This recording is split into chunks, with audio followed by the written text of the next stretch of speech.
Welcome to the Hope for the Journey podcast, a weekday wellness tips program presented by Dr. Denise Marie, Third Order Carmelite.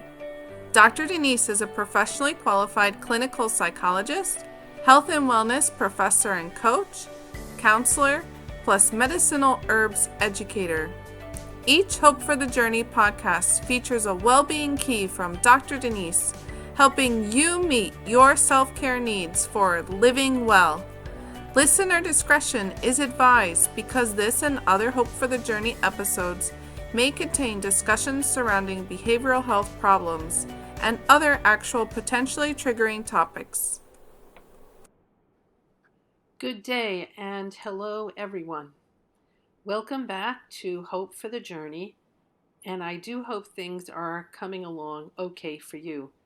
My name is Dr. Denise, and on today's episode of the podcast, I will be speaking about turning worries into prayer, which is a spiritual self-care key for living well. I will begin with a question for you.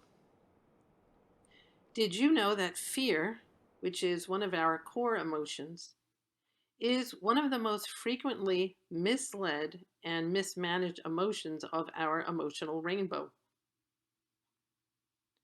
As I reviewed in a previous podcast, which I called Feeling Your Feelings, the core human emotions are love and hate, desire and aversion, happiness and sadness, as well as fear and courage, hope and despair, plus anger.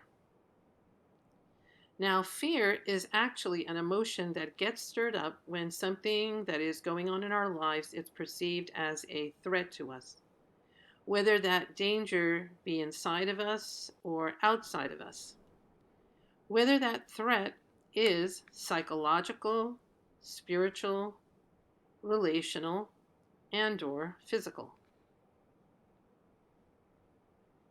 Now on to the matter of how fear can be a misled emotion.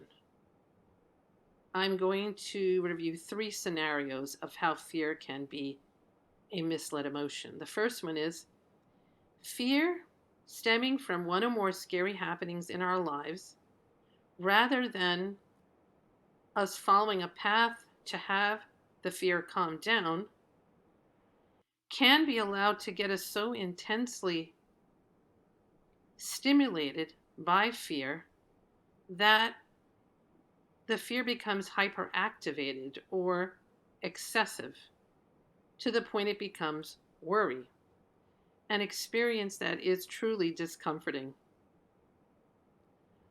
It becomes like a fear-ridden ball of yarn or worry that one has come to believe can just grow and grow continually, maybe to the point of even being unstoppable. The second scenario of how fear can be a misled emotion is when this ball of worry-level overacting fear becomes so big that the amount of fear becomes something that the already fearful individual decides is so threatening, so dangerous, that the person begins to feel fear of the emotion of fear itself. In other words, fear of fear, also known as second fear, a particularly painful degree of worrying. And for the third scenario of how fear can be a misled emotion, there are numerous persons in which excessive fear or worry can become so looked down upon, intellectually speaking, that fear begins to be considered an emotion that's actually a bother, maybe even viewed as an evil in the process of problem solving for life threats, so that fear is deemed to have not much use or value at all. And with such disdaining attitudes toward fear, the emotion of fear can become rather unexercised and hidden in one's arsenal of emotions, in favor of working out with one's intellect or mind, thinking powers instead, such that any information the fear emotion could lend is excluded from having any input in resolving current life threats. Or the emotion of fear can become unexercised and hidden in one's emotional arsenal in favor of working out with the force of human willpower, such that any data that the fear emotion could offer is erased from having any input in the resolution of current life threats. So, with these three major scenarios of fear being misled, misdirected worry, which I just described, the worrying person can end up in one or two further unfortunate destinations of fear mismanagement. The first destination that involves fear mismanagement is that the second fear, or fear of fear,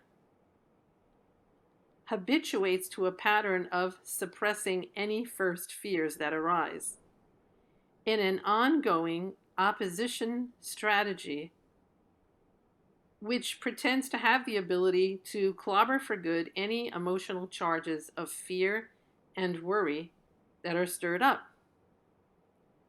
The second destination of fear mismanagement goes like this, whereby the opposite emotion to fear, which is called courage, jumps in for a takeover and a squashing down or suppression of any fears and worries, so that, as a consequence, it is hard for fear to have any role in processing perceived unsafe happenings, whether inside or outside of us. And there is a fear cover-up with the pretense of courage or pretend courage in the face of threatening life events. So, in effect, the emotion of fear falls into disuse as a God-given core emotion, remaining underused, underdeveloped, immature in one's human emotional spectrum. In summary, to fear is human. Hyperactive fear is just too much. Worry is a symptom. And when fear and worry are suppressed by second fear or are suppressed by courage, the situation has turned into one of significantly misled and mismanaged fear. So at this point, given the little summary that I just presented, you might be wondering how to reverse course and return to the place that recognizes fear as one kind of wave of human emotion, a dwarf experience rather than a dwarf moving towards its destiny of becoming a gremlin. I have a roughly sketched out map which features these keys to help. Keys for reversing course and returning to a better starting point. The first key is needing some space, a topic which I examined in podcast episode number 3. Another key is better observing what you are thinking in reference to fear, a matter which I presented in podcast episode 2. Another key would be to seek to calm yourself down when you are afraid so as to not run away from feeling your God-given feelings. An important self-care key, which I covered in podcast episode 5. And an extra item, another key for reversing course would be making a resolution to put aside any pretending, which is the matter covered in podcast episode 7. And with this special set of 4 map keys in hand, you can start within yourself to better focus and concentrate when faced with scary life events. Understand just what each of your fears truly is about. Think about whether the size of each fear you have matches the actual size of the life threat. To assess whether the fear is signaling a rational or reasonable danger for your life, or whether the fear is over the top, enhanced by your imagination, which has made the threat appear more than it really is. Then, equipped with the information I just provided in reference to what fear can tell us as input data for handling your life threat well, without letting in undue fear and worry, you would be on a road that leads into thoughtfully recollected calm, a better place for problem solving. Plus, you are not alone on this path of seeking resolution of life threats. This path also features a door that can be opened up in pursuit of inspiration from God, who is all-knowing and perfect wisdom. All you need to do is strike up a conversation with God and wait for the inspiration to arise for you. This is prayer. And this approach underlines the good advice that says, pray, hope, and don't worry, such that overall, in the face of life's scary times, you would have done your best on the natural level, well leading and managing your emotions, your thought life, and will, as well as turn to God on the supernatural level. In other words, turning your worries into prayer. And by following the lead of the self-care keys presented on our podcast map today, you can more readily avoid or escape the health risks that go along with ongoing worry, plus suppression of what are actually understandable and manageable fears.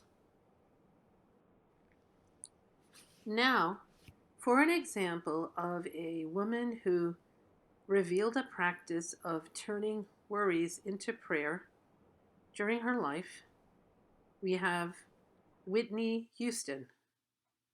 Whitney Houston was an American originally from Newark, New Jersey, and looked upon as one of the greatest singers in the history of music. And Whitney became more vocal about the talking relationship she had with God in the period of time before she died. In her life, Whitney came to want to know what the word of the Lord was in the face of life's happenings. And she was interested in people being set free from, rather than being burdened by, their problems. For further examples, there are 2 men whom I continue to observe turning worries into prayer. And the examples are Australian-born brothers Joel and Luke Smallbone. They are the award-winning Christian pop duo called For King and Country. A common theme within the song lyrics of these brothers, Joel and Luke, is a friendship with God and an avoidance of unhealthy self-reliance.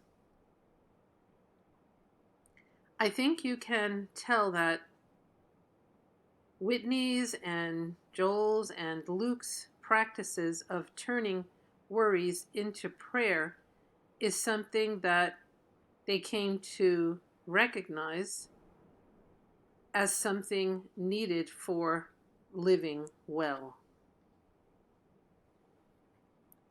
In my decision making about which piece of music to select to talk about on today's podcast, one that supports the wellness strengthening value of turning worries into prayer, I particularly like the song entitled Battle Belongs by Phil Wickham. This song is from Phil Wickham's album called Hymn of Heaven, and some of the lyrics of the song featured online go like this. When all I see is the mountain, you see a mountain moved. And as I walk through the shadow, your love surrounds me. There's nothing to fear now, for I am safe with you. So when I fight, I'll fight on my knees. O God, the battle belongs to you. And every fear I lay at your feet, I'll sing through the night. There's nothing impossible for you. Phil Wickham's lyrics express the advice that when we are facing scary life challenges, it is rewarding to turn to prayerful conversation with God. God has infinite knowledge that we don't, insight that we don't. He has tools that we don't, a divine safety net that we don't. He has strength that we don't, and power that we don't. Turning worries into prayer regularly is a better spiritual strategy to apply than relying on self-efforts alone.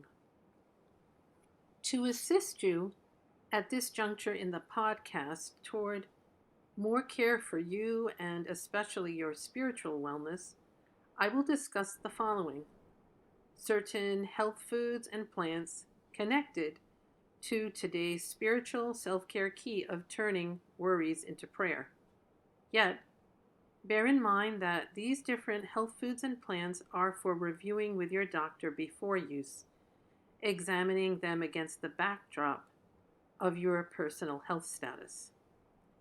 So I point to these 3 health foods and plants at this time on behalf of spiritual wellness. First, I will mention lemon balm.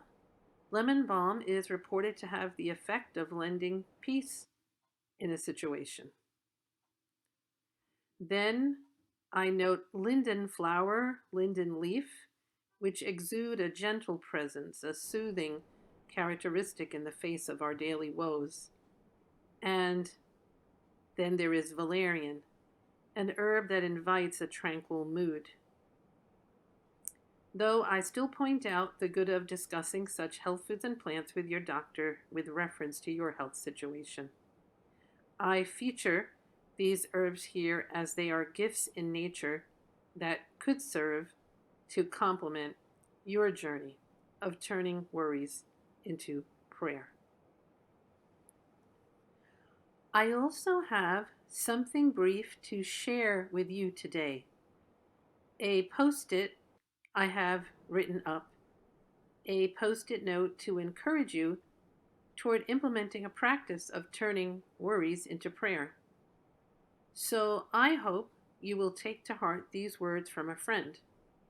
Actually, they're from Philippians chapter 4, verse 6 through 7.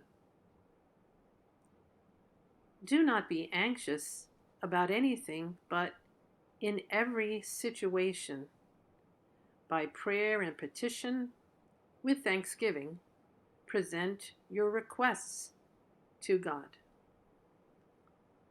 Next, there is one extra item I plan to put before you today.